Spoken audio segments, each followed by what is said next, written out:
தைலாபுரத்திலிருந்து தைலம் வருதுன்னு சொல்லுவார். ஆனால் இப்போ இருக்கிற சிஎம்மும் இந்த தைலத்திலையும் கண்டுக்கிறது இல்லை, ஆனால் தைலமும் அவருக்கு வேலை செய்கிறது இல்லை. அது அந்த தைலம் வேலை செய்கிறதுக்கு நீங்கள் ஊசி கொடுக்கணும், போடணும். தைலத்தை விட்டு ஊசி போக சொல்றீங்களா? அவர் ஊசி போட்ட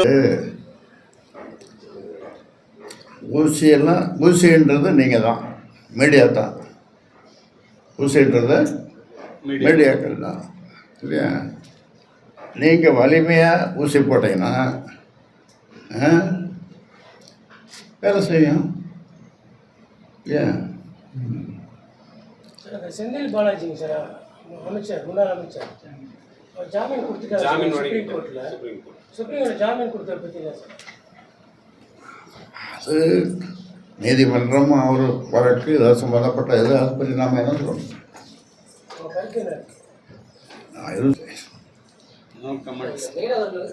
தாக்கப்படுறது தொடர்ந்து நடைபெற்று இருக்கு. ராமேஸ்வரம் அடிக்க துன்புறுத்தப்பட்டிருக்காங்க, துப்பாக்கியால் சுட்டிருக்காங்க. தொடர்ந்து ஒரு இது கொடுத்துருக்கேன், ஒரு அறிக்கை கொடுத்துருக்குறேன், அப்படி கண்டிச்சிருக்காங்க. இது தொடர்ந்ததே வந்துட்டு அதான் இப்போ சொல்லணும்ல, பழங்கதை இல்லை, தொடர்கதை. இப்போ இன்னும் இப்போ இந்த ஆட்சி ரொம்ப மோசமாக இருக்கு. தமிழகத்தில் மின்தடை தொடர்ந்து நிறைய இடத்துல இருக்குது ஐயா. அதுவும் திண்டிவனத்தில் தொடர்ந்து அந்த மின்சாதனங்கள்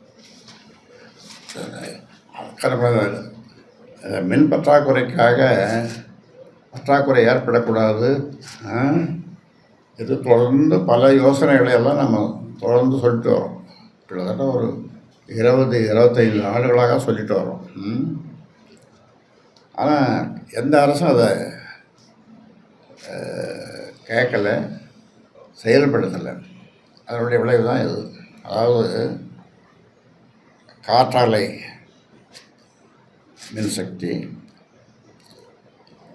அது அவங்க என்ன சொல்கிறாங்க, அதை வாங்கிறதுக்கு வாங்க மாட்டாங்கிறாங்க அரசு. வாங்கினாலும் எங்களுக்கு உடனே பைசா கொடுக்கறதில்ல, பைசா கொடுத்தோன்னே பணம் கொடுக்கறதில்ல. ஏன்னா அது அதிக விலைக்கு வெளியிலேருந்து வாங்குறாங்க. அதில் என்னென்னமோ நடக்குது. சூரிய ஒளி மின்சக்தியை பயன்படுத்த போகிறோம்ன்ட்டு ஒவ்வொரு அரசும் தொடர்ந்து சொல்லிட்டு வந்தாங்க. நாம் அதுக்கான வழிமுறைகளை நிறைய சொன்னோம். அதுவும் நமக்கு இயற்கை நமக்கு கொடுத்துருக்கிற ஒரு பெரிய வரப்பிரசாதம். மற்ற நாடுகளை விட இந்தியாவில் நம்ம தமிழ்நாட்டில் பாருங்கள், என்ன வெயிலுங்க, சுட்டெரிக்கும் வெயில். அது எந்த மாதத்தில் இன்னும் அதிகமாக இருக்கும், புரட்டாசியில் சுட்டெரிக்கும் வெயில். தலைவரை சுட்டெரிக்கும் வெயில். எவ்வளோ மின்சாரம் நமக்கு கிடைக்கும்? சூரிய ஒளி.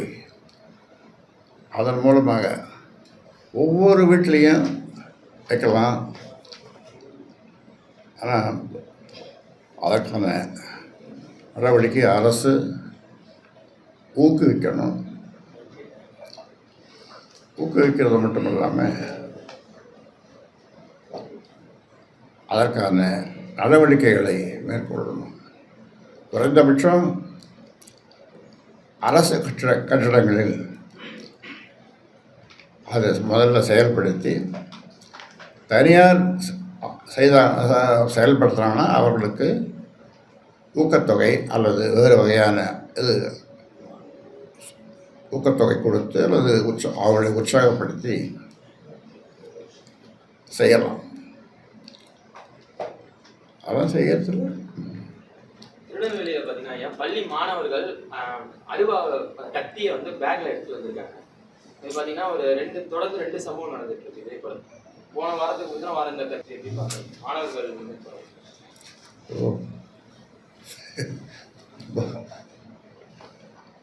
ரொம்ப மோசமான ஒரு இது இல்லை. இதை அதுவும் போதையினால அதுவும் கஞ்சா போதையினால ஏற்படுறது தான். இதுக்குன்னு நிறைய பட்டறைங்க இருக்கா அவ்வளோ கத்தி செய்கிறதுக்கு.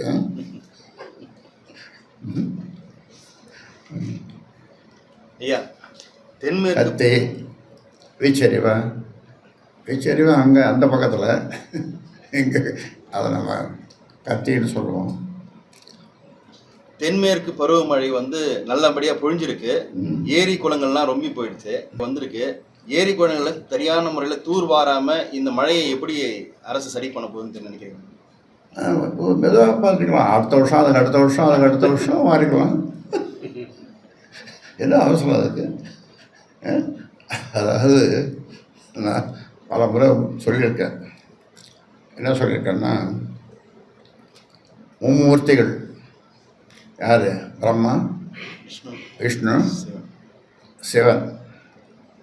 3 பேர் வந்து எதற்க ராமதாஸ் உனக்கு என்ன வேணும் அப்படின்னு கேட்டால், என்ன வரம் வேணும்னு கேட்டால், ஒரு சொட்டு மது, இப்போ கூட கஞ்சாவும் சேர்த்துக்கணும், ஒரு சொட்டு மது அல்லது ஒரு பொட்டலம் கஞ்சா, அப்புறம் மற்ற இதெல்லாம் இல்லாத ஒரு தமிழ்நாடு வேணும் அப்படின்னு ஒரு வரம். இன்னொரு வரம், பெய்கிற மழை அந்த ஒரு சொட்டு நீர் கூட கடலில் போய் கலக்கக்கூடாது அப்படின்னு இன்னொரு வரம். இந்த 2 வரம் தான் கேட்பேன். இப்போ நீங்கள் சொல்கிற அந்த கேட்ட கேள்விக்கு பதில் வந்துடுச்சு. அதாவது ஒவ்வொரு ஏரி குளங்களையும் ஆழப்படுத்திட்டே போகும்போது, இப்போ இந்த ஆண்டு 1/2 அடி ஆழப்படுத்தணும், அடுத்த ஆண்டு 1 அடி, அப்புறம் 2 அடி, 3 அடி, யார் வேணாலும் மாதிரி உங்களோட மண்ணை ஏரி குளம் ஆழமாக இருக்கணும். யார் வேணாலும் மாறி போங்க. ஆனால் இப்போ வர முடியாது. ஏன்னா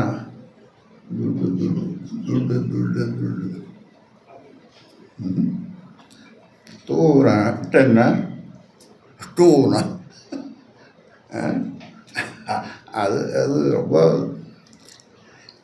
இப்போ சென்னைக்கு போகும்போது ஒரு பெரிய ஏரி, அது வழியாக தான் போகணும். அதெல்லாம் பார்த்தீங்கன்னா மாடு மேயுது. அது தூர் வர போகிறாங்க, என்னென்னமோ பண்ண போகிறாங்க, அதை செய்ய போகிறாங்க, என்னென்னமோ டல்லர் விட்டாங்க போகிறாங்க. அதாவது எந்த வேலைக்கோ, அரசாங்க வேலைக்கோ மற்ற வேலைக்கோ அவங்கவுங்க ஏரி குளங்கள் மண்ணை நீங்கள்லாம் மாறிக்குங்க அப்படின்னு சொன்னால் ரொம்ப ஆழமாகிடும். ஒரு பேப்பர் கொடுப்பான். பாதகம் செய்பவரை கண்டால் நாம் பயங்கொள்ளலாகாது பாப்பா, மோதி மிதித்து விடு பாப்பா, அவர் முகத்தில் உமிழ்ந்து விடு பாப்பா. அண்மை செய்திகளை உடனுக்குடன் தெரிந்து கொள்ள இணைந்திருங்கள் இயம்நாடு தொலைக்காட்சியுடன்.